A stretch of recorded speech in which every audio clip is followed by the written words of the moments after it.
l'objectif, de façon globale, est de faire en sorte que l'on puisse transformer les 11 personnes qui courent derrière le ballon là, sur la pelouse, en réalité en 11 mannequins qui sont là pour vendre une marque afin de produire de l'argent. Et on a tablé dès le départ sur une forme juridique qui était souple dans la gestion, souple du point de vue de sa gestion, notamment du point de vue de la loi, parce que c'est la loi qui fixe les modalités de gestion des différentes entreprises. Donc c'est pour ça qu'on a choisi, dans un premier temps, de créer une société par action simplifiée, qu'on a appelée Aigle Royal de la Mer Noire SAS. Mais en allant chercher dans la loi sur les activités physiques et sportives promulguées, je crois, au mois de juillet, à la suite de son adoption dans les deux chambres du Parlement, on s'est rendu compte que le législateur n'a prévu que 3 formes possibles de sociétés commerciales pour les clubs sportifs, notamment la société anonyme, la société à responsabilité limitée et la société d'économie mixte. Et donc naturellement on a opté pour la société à responsabilité limitée. Donc la société en création est une société à responsabilité limitée. Et dans la salle on parle d'associés. Donc ceux qui vont accepter de faire partie de cette aventure donc, vont être ce qu'on appelle des associés. Et on a choisi de mettre la valeur de la part sociale, parce que c'est comme ça qu'on appelle ça dans la salle, la valeur de la part sociale à 10 000 francs. 10 000 francs pour que ce soit à la portée de chacun d'entre vous. Précisément parce qu'il ne fallait exclure personne, parce qu'on est dans un club de communauté. Beaucoup pensaient qu'il fallait mettre l'entrée dans cette société à 500 000 francs. On leur a dit calmement que pour que le bensiquineur, pour que la restauratrice, pour que la femme de ménage, pour que l'étudiant qui sent une âme pour l'aide, soit partie prenante de cette entreprise qu'on veut créer, eh bien il fallait ramener la part sociale à 10 000. Vous savez que si vous avez vos 10 000 francs, vous allez chez Afriland First Bank, vous déposez vos 10 000 dans le compte.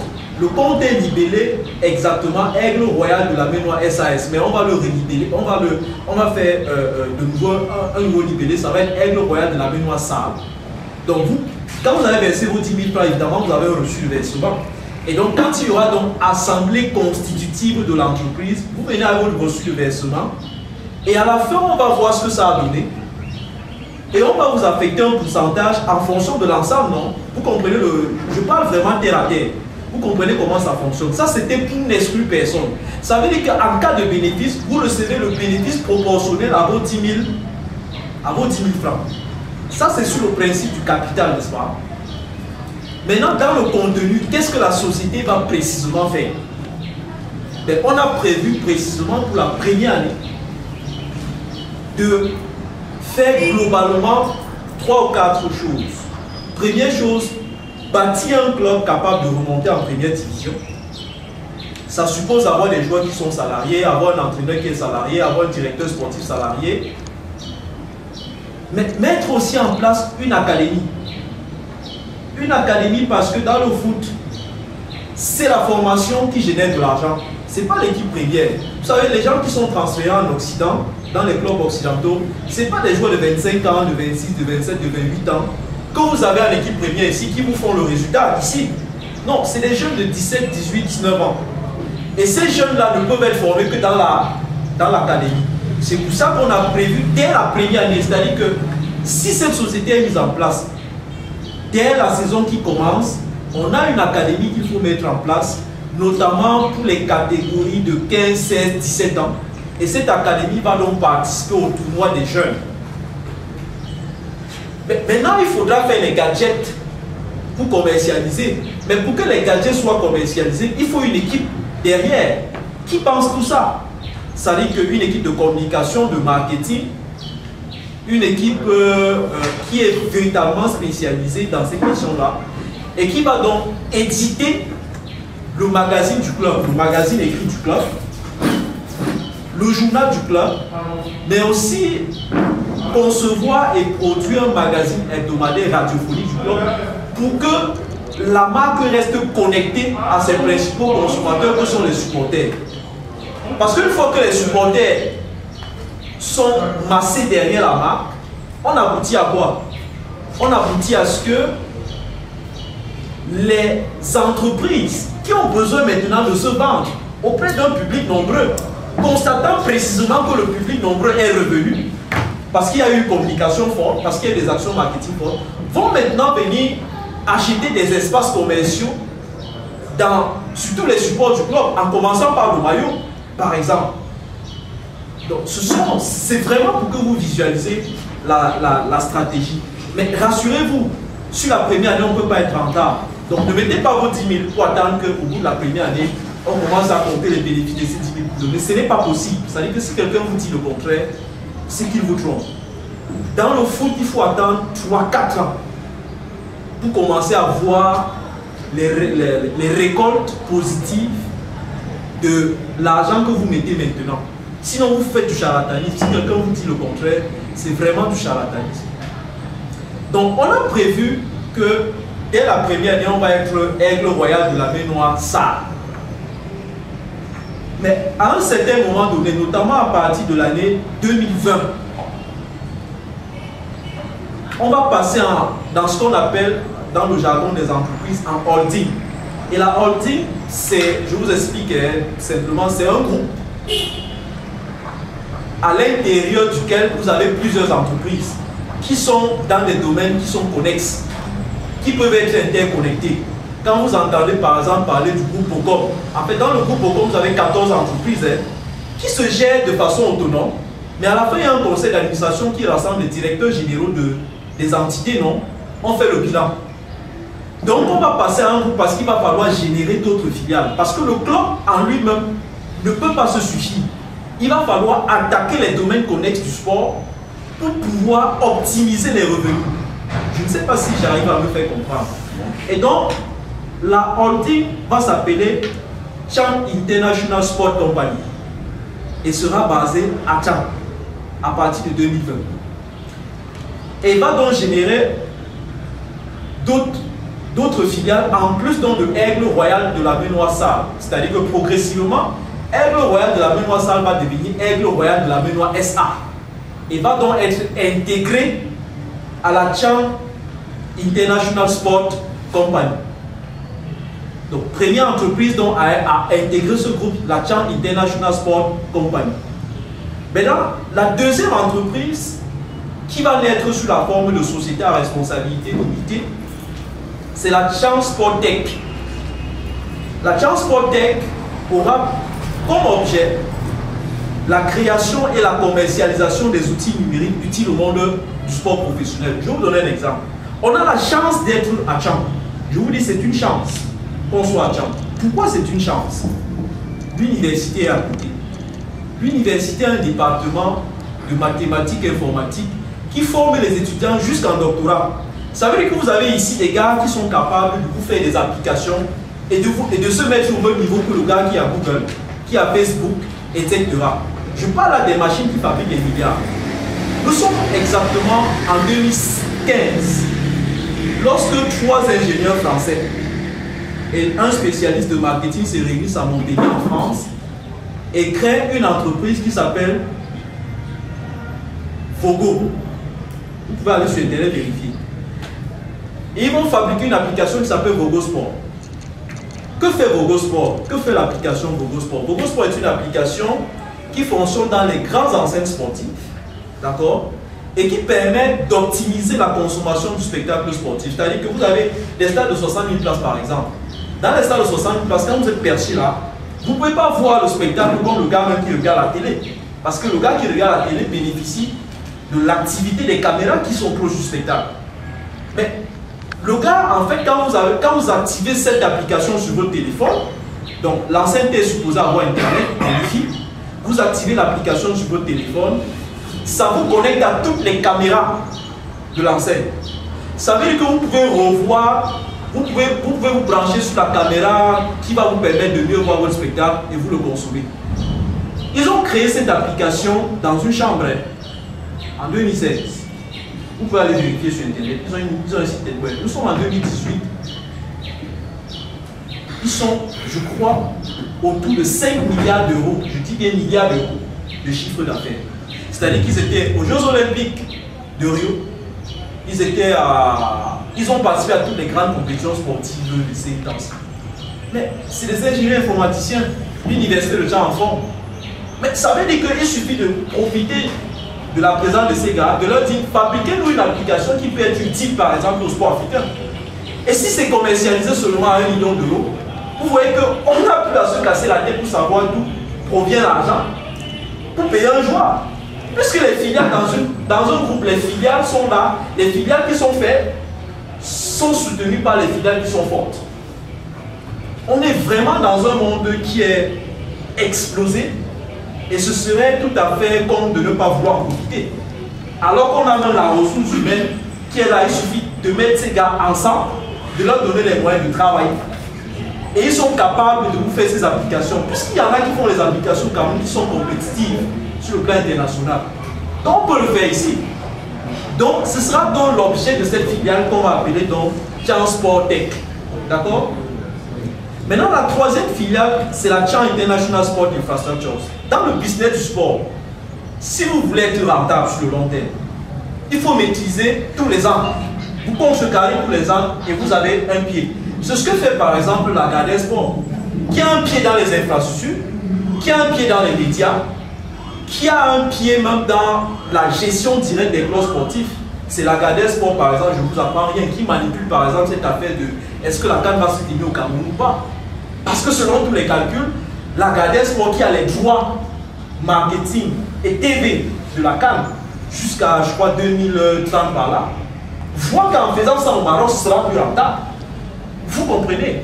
Ça veut dire que ce qui se passe là, ce n'est pas seulement une question d'infrastructure.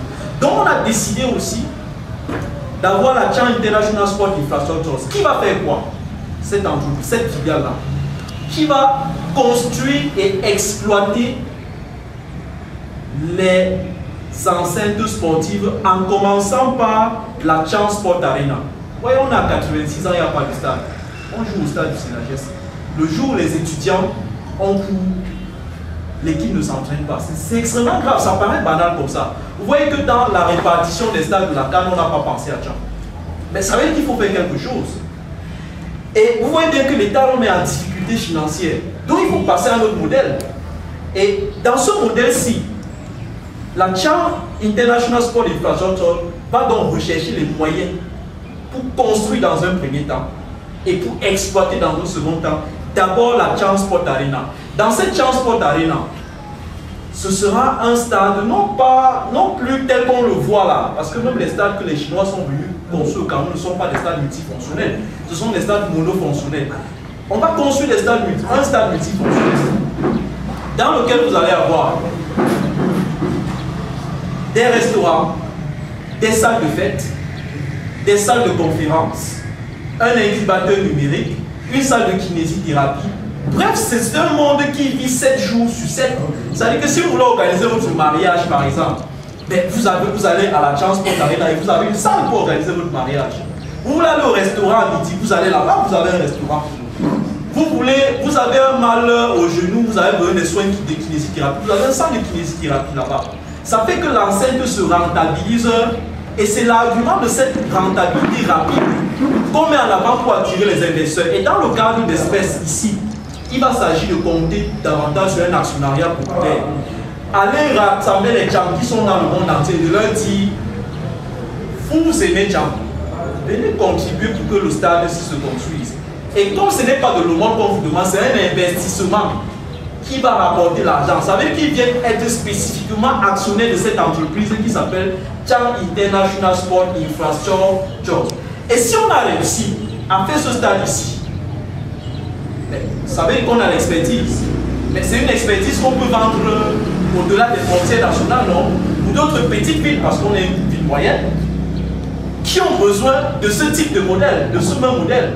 À ce moment-là, on développe donc au sein de cette entreprise une activité de consulting. Ça paraît ambitieux, mais pour moi c'est possible. Parce que les intelligences pour les faire, elles sont là, il suffit de les mettre ensemble. Qui doute de ce que ça peut se faire? Maintenant, la quatrième filiale qui va être générée, c'est la Cham International Sport University. Ah, vous allez me demander pourquoi. Ce sera une université à Cham dédiée uniquement à la formation dans le domaine sportif, de la licence au doctorat. Nous sommes un pays de gens curieux. Vous savez, on est un pays très curieux. Un pays curieux où on aime le sport. Tout le monde aime le sport. Y compris quand on fait le footing le dimanche. Mais où on ne pense pas au sport. C'est-à-dire qu'il y a l'INGS qui forme d'accord les entraîneurs, les éducateurs, les enseignants d'EPS. Mais est-ce qu'on a au Cameroun une université qui est capable de vous former un médecin du sport? Non. Est-ce qu'on a au Cameroun une université capable de vous former un manager 3e cycle dans le sport? Non. Mais pourtant, tout le monde ne parle que ça du matin au soir. Donc, si on a une université comme ça ici, on devient la tournante de toute l'Afrique francophone parce que ça va être la première université du genre qu'on peut mettre en place en partenariat avec l'Université des sports de Cologne. Vous voyez le sport allemand toujours flamboyant. Vous voyez les Allemands toujours presque au top dans les Coupes du Monde, sauf à quelques rares exceptions. Leur performance, en fait, tout ce qu'ils font dans le sport est pensé à l'Université des sports de Cologne depuis 1947. Regardez depuis quand ils ont une université des sports. Et quand vous allez en Coupe du Monde, vous dites que vous voulez battre ces gars-là. Mais je dis, tout est calculé au micro, y compris par exemple, et ça je vous l'apprends, le quotient intellectuel d'un joueur. Mais on vous dit que vous ne pouvez pas jouer au Bayern de Munich pour un quotient intellectuel par exemple à 110, à 120. Donc quand vous arrivez, avant de commencer à vous jeter sur le stade, on mesure votre quotient intellectuel. Quand il est en deçà de 100, vous met à la porte. On dit que vraiment, ce n'est pas votre affaire ici. Regardez à quel niveau ils sont. Mais qu'est-ce qui nous manque ici pour faire ça? Parce qu'on a des spécialistes des sciences et des activités sportives qui ont fait des doctorats en Europe, qui sont camerounais, qui y sont restés parce qu'au Cameroun, ils n'auraient pas où travailler. Et donc ils y sont restés, il suffirait de les faire rentrer. Et il suffirait de vendre aux Allemands l'argument selon lequel l'argument selon lequel ils ont créé Cham. Et on dit, mais revenez à Cham. Mettons en place cette université ensemble. Mais si vous avez des formations qui coûtent 2 millions, et avec les possibilités aujourd'hui offertes par ce qu'on appelle le e-learning, la pédagogie numérique, on déploie des formations en ligne.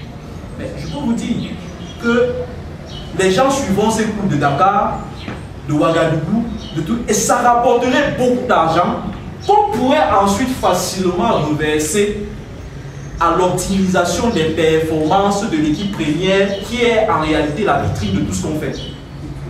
Je ne sais pas si on se comprend. Maintenant, la 5e filiale enfin, c'est la Cham Sport Media.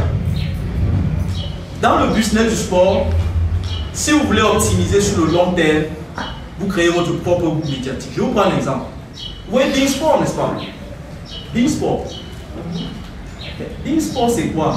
Beansport n'est qu'une filiale de la Qatar Sport Investment.